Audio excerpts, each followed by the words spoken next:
for Special Olympics Rio Grande Valley, which it covers from Port Isabel all the way to Roma. So we cover all school districts, adult daycare centers and such across the valley.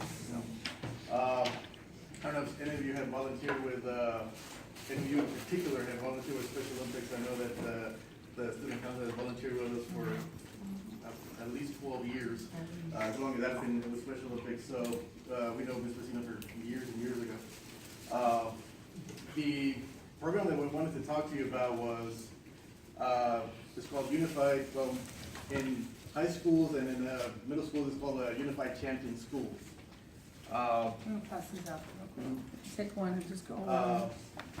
There's not enough for everybody, but I just thought about that. Yeah. In university setting, it's called SO College or Special Olympics College. And it's real simple, it's real straightforward. It's basically what you guys already have, which is a club. You already guys have a club, an organization, and it's a matter of when you guys already, your club already exists, it's a matter of just integrating it with our athletes.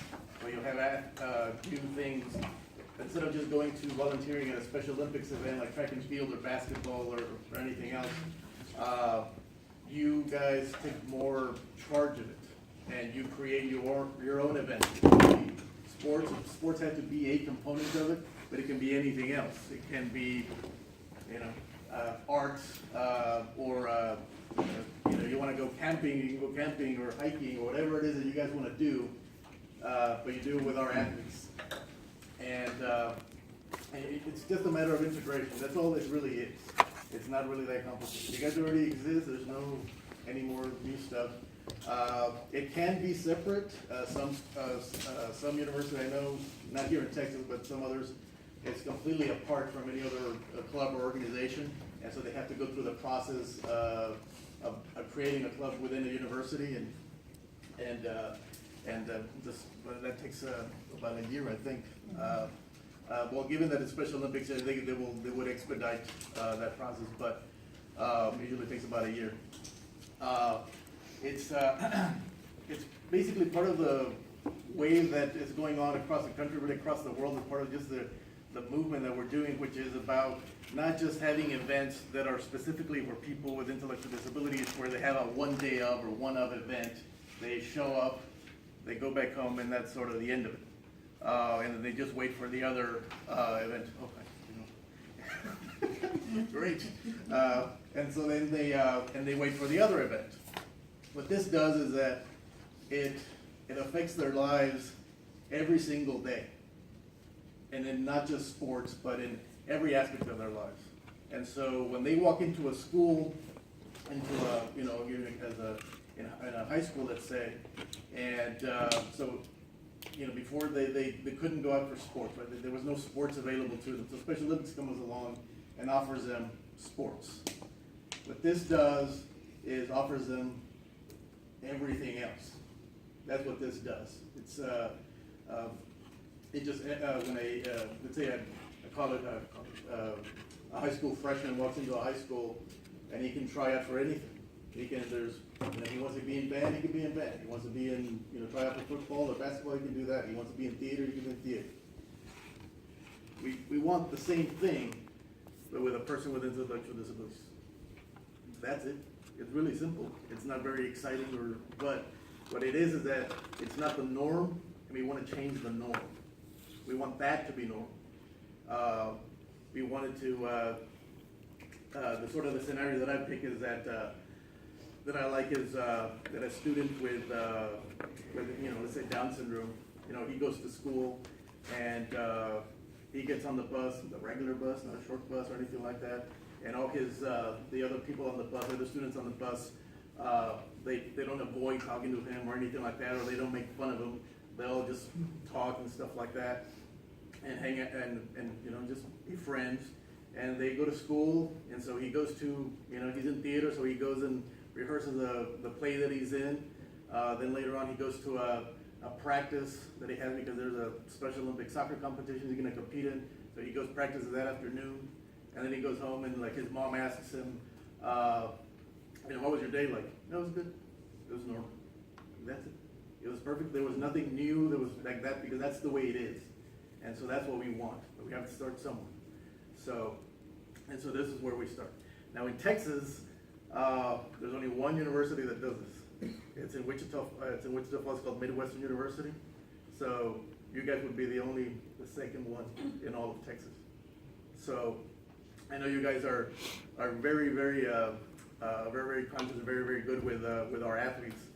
So we would really appreciate it and really want you guys to be a part of this. You'd be on the front. We're starting, for example, intramural sports here in the rec center. Only 3 universities do it. Midwestern, UT Arlington, and you guys. You're UT Arlington. So it's all the way down south and all the way up north, and that's about it. But obviously we're trying to expand, and so we want the Valley and certainly UTRGV to keep moving forward and keep being on the front regarding these issues and these programs. Like I said, there's all the technical things you can ask me about it. We can answer those questions. But overall, it's just a very simple idea, very simple process, very simple a mission that we want to do. That is just inclusion. That's all it is. And it's just through like I said, basic activities, things like this. That will be a part of your meetings. They would have input on things. In the future, we would like. I don't know if it exists here in UTRGV. I know of some people with intellectual disabilities that do go to universities. I don't know if there's any here. No, right? I don't think so. I'm not sure. We have some with learning disabilities. Right. But there are some that have like Down syndrome or autism that are in universities. Eventually, we want to get there too. But we have to start with getting into the university setting. And if you haven't noticed, like the pattern here, the idea is that they have all the life choices and life options that everybody else has. And we want these kids, mostly kids, and later on adults, to have the same options. And so they go through, they go to school, they can go to college if they can or if they want to, and then later on they can have jobs and they can live on their own and be as independent as possible. Some of them cannot. We understand that, but that's what we want, for people with intellectual disabilities to just have the life that everybody else does, or at least have the opportunity to have that life that everybody else does. Real simple. And with that, that's the overall sort of the arching mission that we have. We'll get into other things if you have questions, so I'll leave it up to that. So anybody have any questions about this or anything else? Anyone? No questions? Nobody has questions? I want to put Ms. Solis on the spot because she's also part of a different organization, and they do a lot of animal therapy type of activities. So I don't know if you want to talk a little bit about your organization, because that could be something maybe combined. Oh, yes. Absolutely. What I've seen in my organization and how we can combine ourselves is with the animals, the kids can reach the animals and they don't feel as intimidated as treating to an adult or someone else. They feel more comfortable because the animals just they're trained to just focus on the child and let them reach them. So that helps with their their confidence, their self-esteem. It helps them read comfortably. We did that at Festival. We also, if the child's feeling sad, we have our animals go and they make them feel happier. That's another thing. If they're emotionally sad, we have emotional support.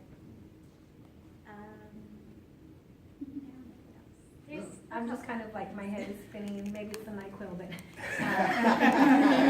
just maybe combining maybe a camp or an animal day or something where we join something like, oh, they forces. can also Join forces volunteer there together. too. Yeah. That's another aspect of it where, a lot of times our athletes are not thought of as volunteers, like you volunteer to help them out, but they can volunteer too. They can volunteer to help, you know, like, it would be like your organization and, or any other for that matter, and they can help out with that. And so they feel, they get a sense of that they're responsible for something, right? That they're giving back and, you know, just like everybody, like it makes them feel good, it makes them feel a part of the community as well. And so that's an aspect of it. It can be, and that's when, one thing of it is that this is very open-ended. So sometimes, some people have difficulty with that, some people find it better. Some people are very, they want a very structured, like, you know, this is what you do, bullet points, 1, 2, 3, 4, and this is exactly what you're gonna order their loss. But this, whatever, you guys are in charge of it. Whatever you guys wanna do, is what you guys wanna do. And you just sort of, you just kind of, at the beginning, we'll, you know, obviously we can help you out, but obviously, and eventually, I mean, you won't ask us for help in any way, or just let us know of things, like, hey, we're doing this, okay. Yeah, okay, yeah. But that's the idea, that you guys are in charge of it, you and the athletes are in charge of it, not us. We're not in charge. Anybody What do you think, SCEC? Is this something that we might want to explore as a possibility for us? else? Yeah.